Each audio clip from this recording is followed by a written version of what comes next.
Have you ever felt that chill down your spine at an amusement park, as if something was watching you?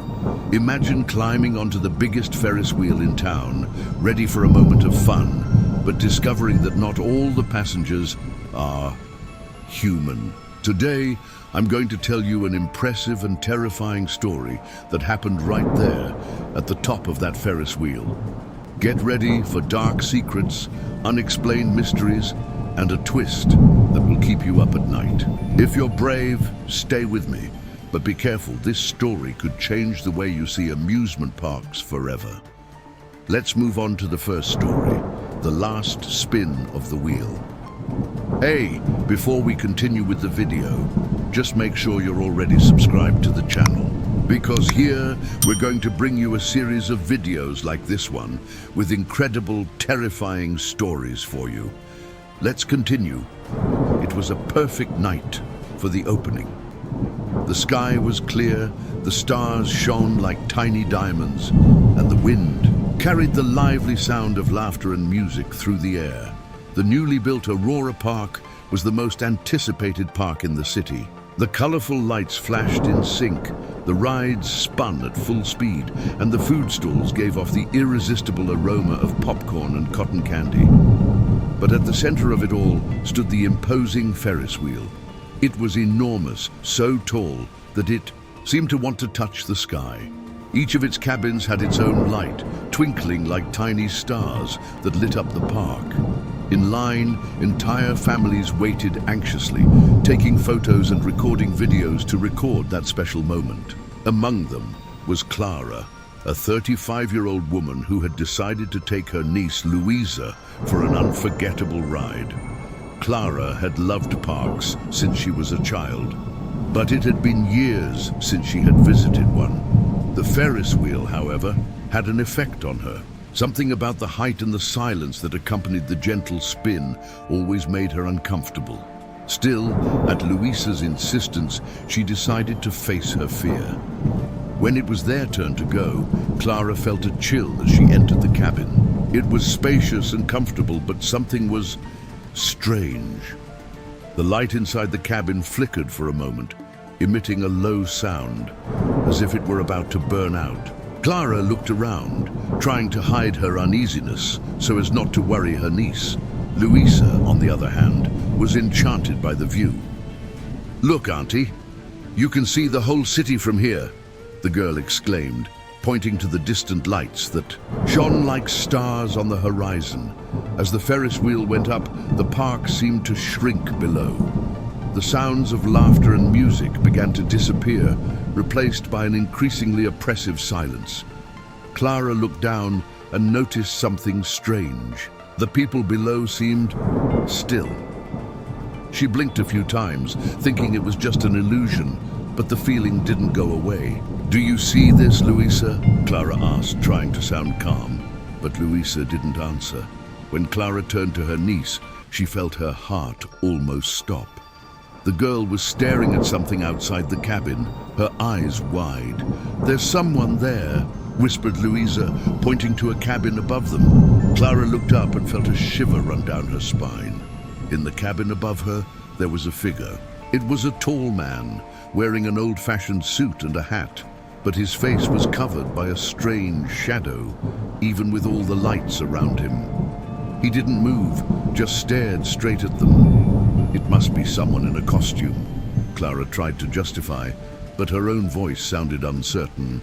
When she looked up again, the cabin was empty. The figure had disappeared. Clara tried to ignore the discomfort, but the cabin began to rock gently, as if something or someone was pushing it. "Is this normal?" asked Louisa, holding tightly to the seat. Before Clara could answer, the light in the cabin flashed again, this time brighter, plunging them into darkness for a few seconds. When the light came back on, Clara realized that something was very wrong. The Ferris wheel seemed to no longer be spinning at the same pace. The cabins around them had disappeared, as if they were the only ones on the ride now.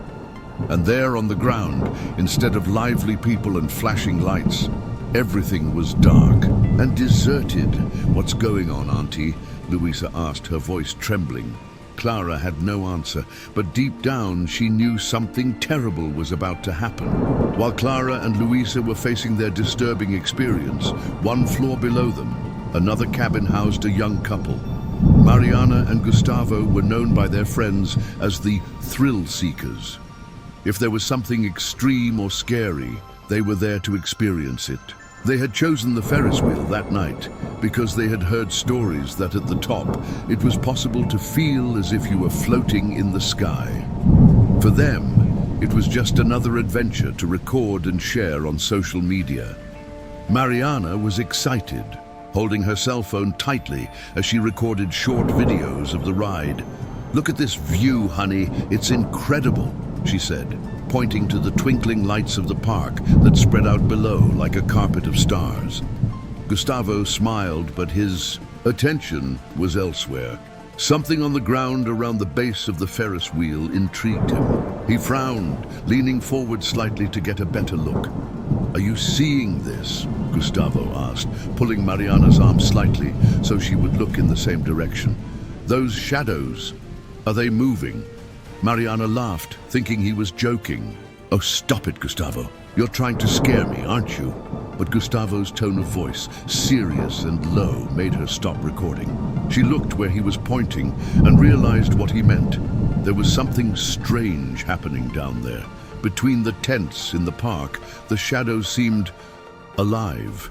They stretched and moved against the light of the lamps, as if they didn't follow the normal rules of physics. It must be part of the decoration, something to give that scary atmosphere, Mariana suggested.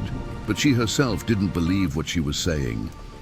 Before they could continue their conversation, their cabin gave a slight jolt, as if someone had shaken it on purpose.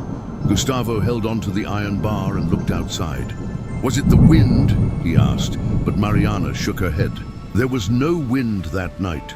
Suddenly, a faint, almost inhuman laugh echoed around them. It seemed to come from all directions at once.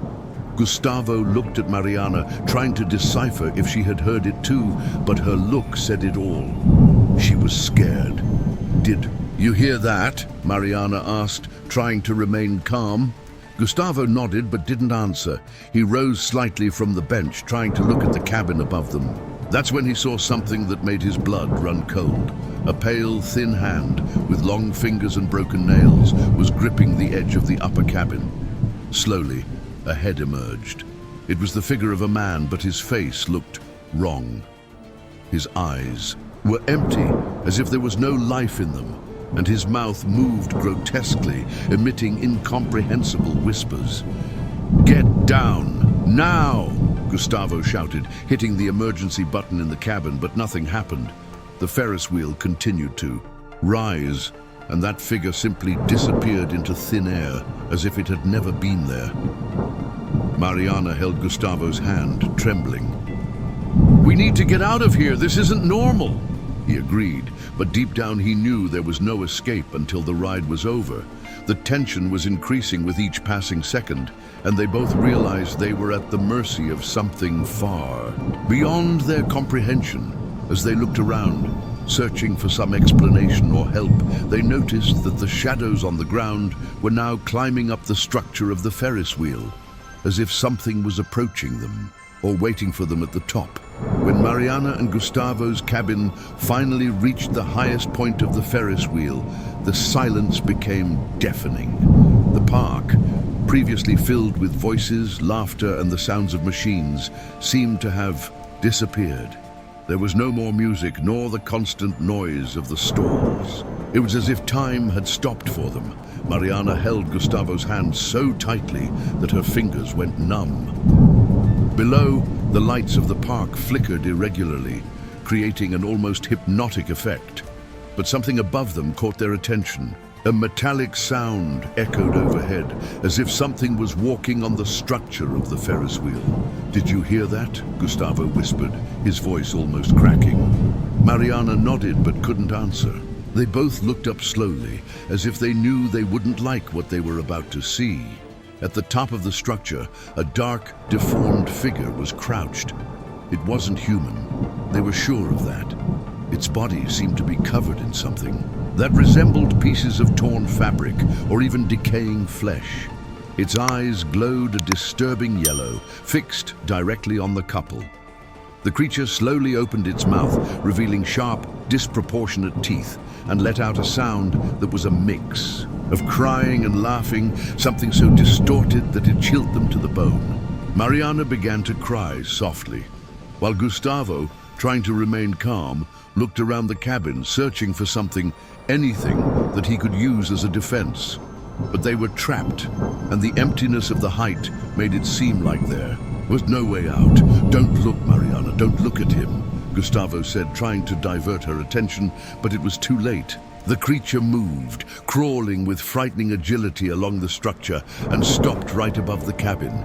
The figure leaned down, its head suddenly appearing in the front glass, as if it were studying them. They both froze.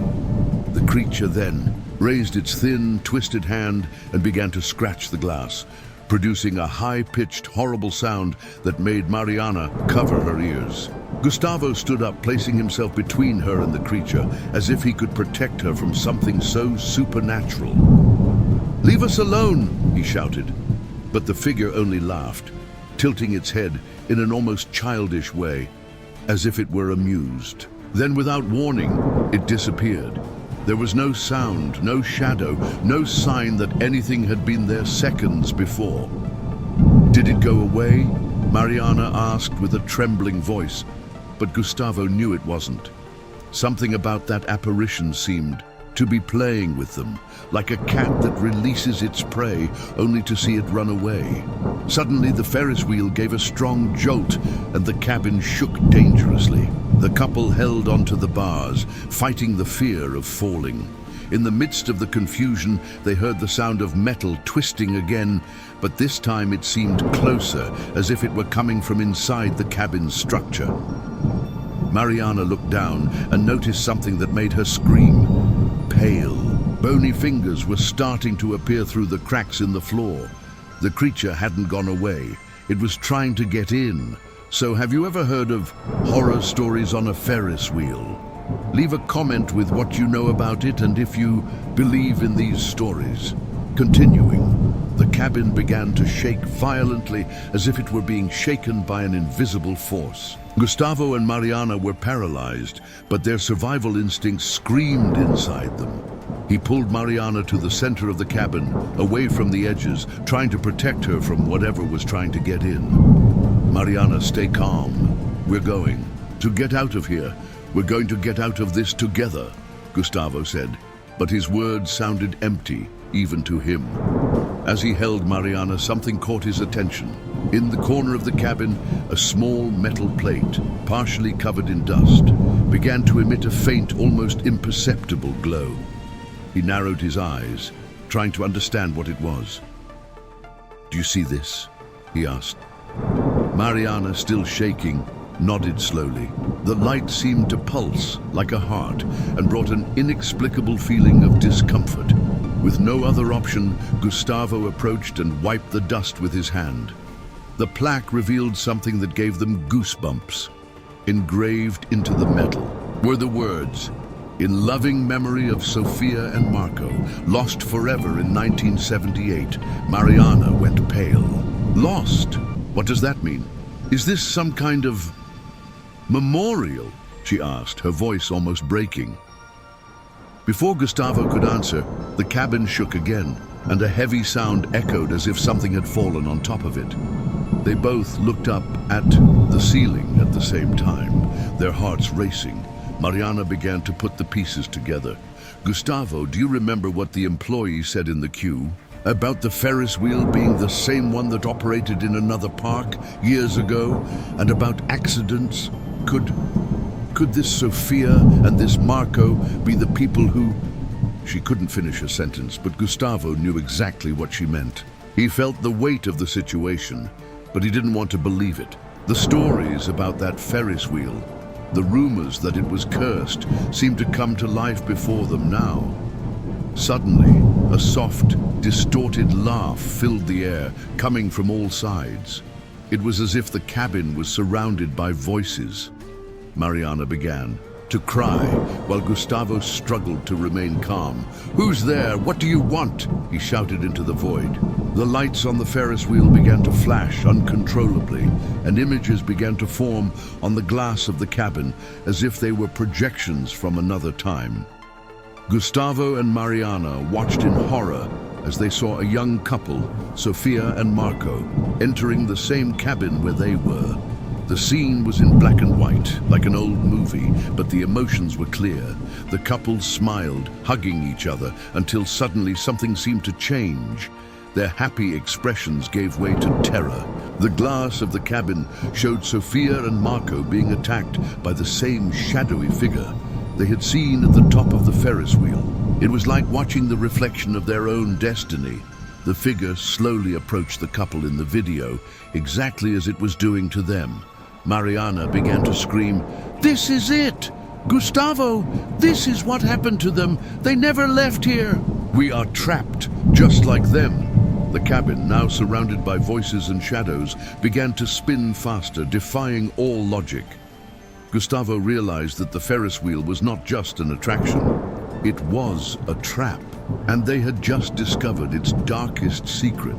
When it seemed that all was lost, the cabin stopped abruptly, throwing Gustavo and Mariana to the ground. The silence that followed was so profound that both hesitated to even breathe. For a moment, everything was still, except for their racing hearts. They looked at each other, searching for an answer that neither of them had. Suddenly, the lights of the Ferris wheel went out, and the only light came from the pale glow of the moon, which broke through the heavy clouds. Gustavo, with trembling hands, tried to open the cabin door. To his surprise, it opened without resistance. Outside, the night seemed incredibly normal, but there was something wrong, something that they could not explain. As they stepped off the Ferris wheel, their legs felt wobbly, as if an invisible weight was still holding them down. The park was empty. The vibrant sounds of before, laughter, music, and children's screams had completely disappeared. Now only the wind whistled through the abandoned rides. Mariana grabbed Gustavo's arm, pointing to the entrance gate. "Gustavo, look over there." On the gate, a sign yellowed with age awaited them. On it, the image of the same Ferris wheel, but with something that froze their souls. The words, "Park closed since 1978.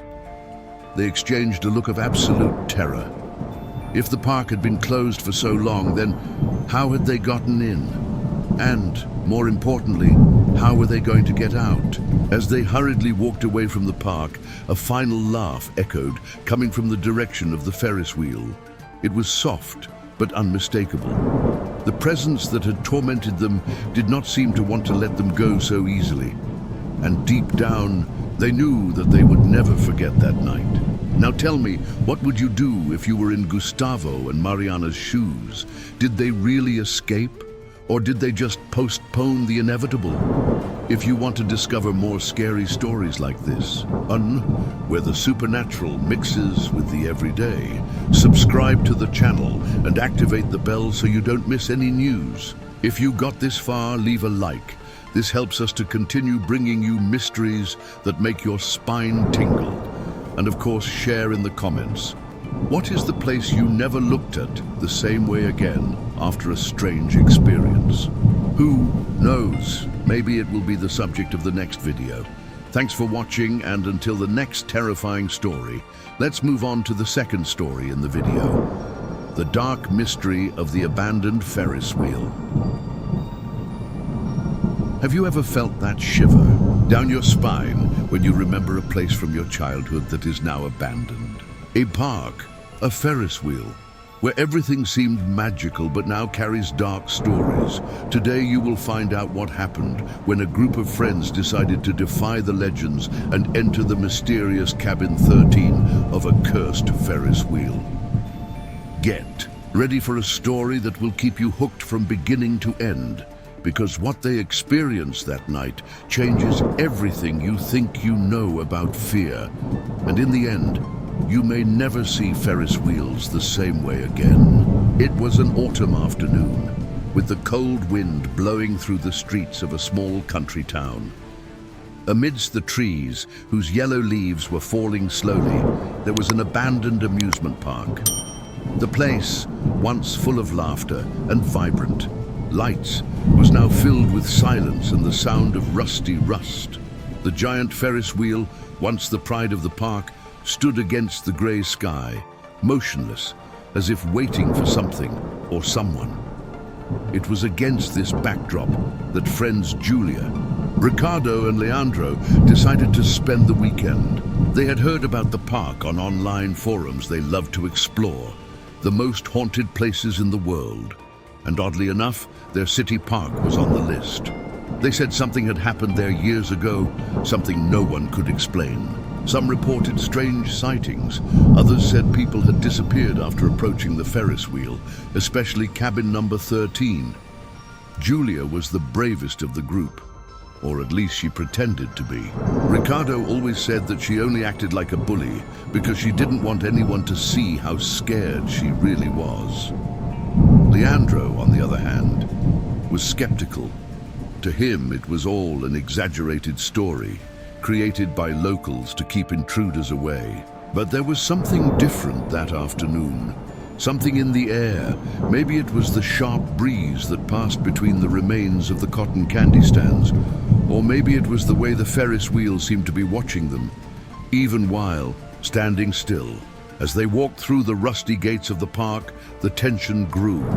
The food and game stands seemed to have stopped in time. Along the aisles, dirty stuffed animals still hung from the shooting ranges, like ghosts from a happier past. The trio walked slowly, recording videos and taking photos. They wanted something incredible to post on social media. But the further they went, the more the silence became heavy, almost oppressive. It was Ricardo who broke the ice, pointing to the Ferris wheel. "Look there, our final destination." Julia laughed nervously, while Leandro rolled his eyes. "Really? All this because of a silly legend?" But when they reached the base of the Ferris wheel, they realized that the story might not be so silly after all. There was something written on cabin 13, as if someone had scratched the words into the rotten wood. "Do not enter." The wind seemed to whisper around them, carrying a sound that resembled distant laughter. That was when Julia, without thinking, challenged the group. "Who wants to come on with me?" And at that moment, the Ferris wheel, silent for years, gave a slight crack. Julia, determined to prove that the legend of Cabin 13 was just a myth, was the first to climb onto the Ferris wheel. Ricardo, although reluctant, followed behind, while Leandro stayed at the base, recording everything with his cell phone and making sarcastic comments. "This will get some good views when we post it," he shouted, laughing. Julia and Ricardo chose Cabin 13, of course.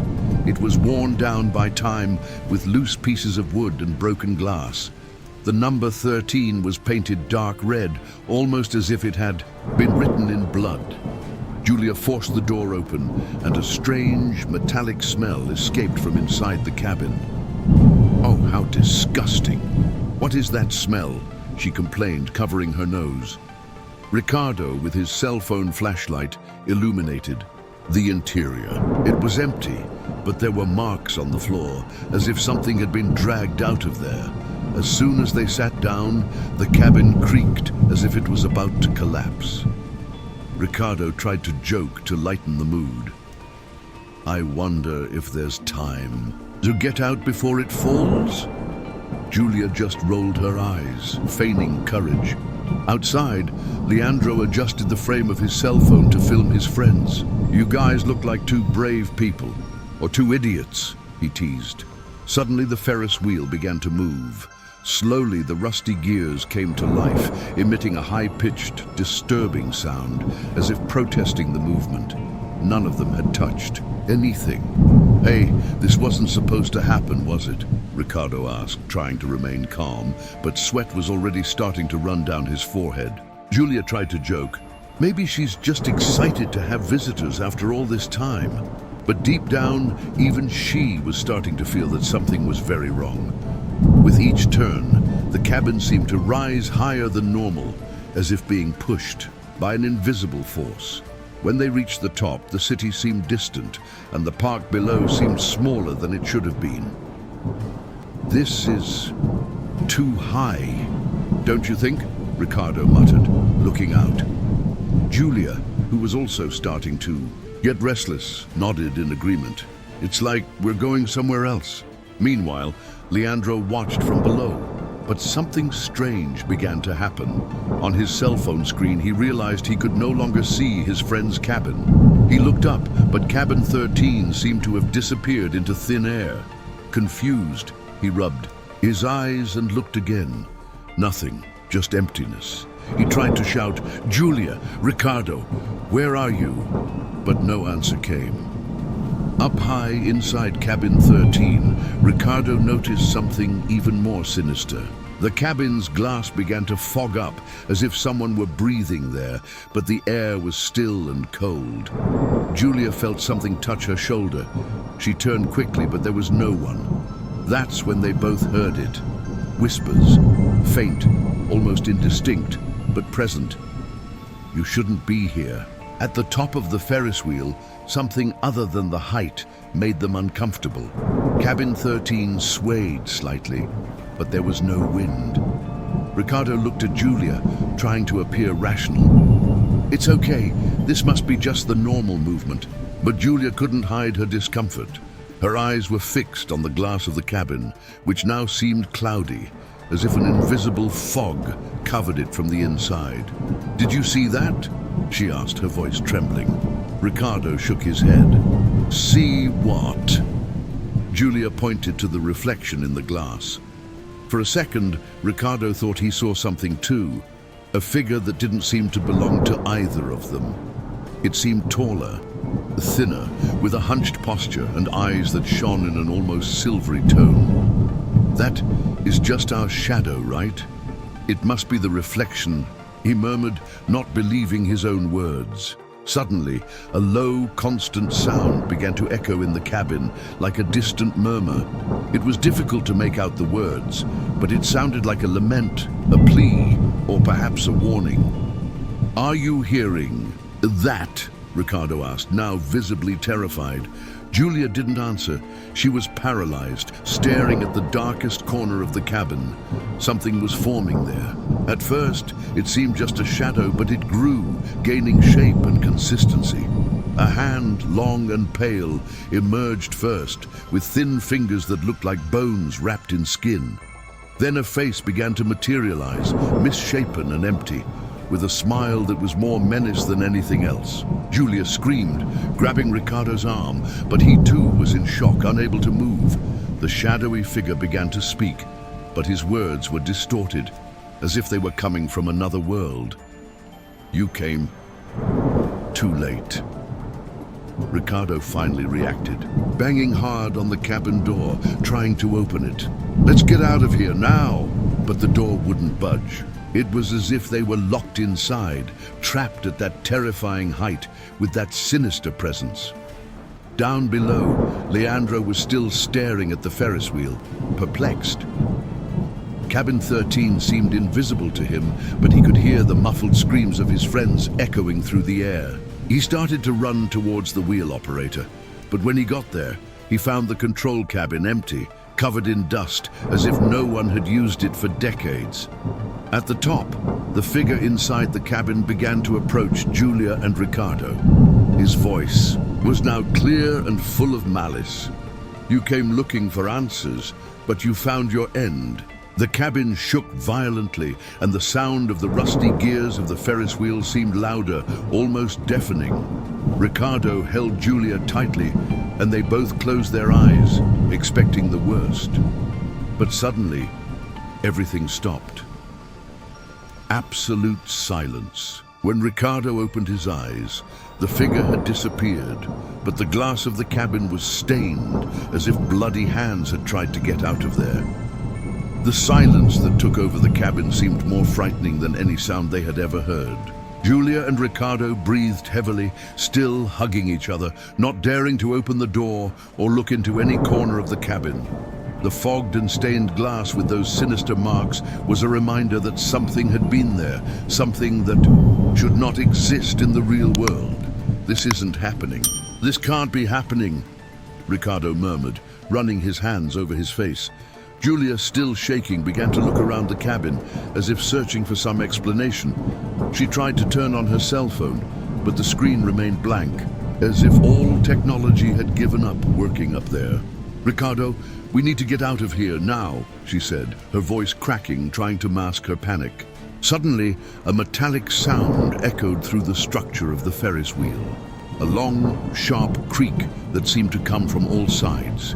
It was as if the metal was being forced to support something too heavy.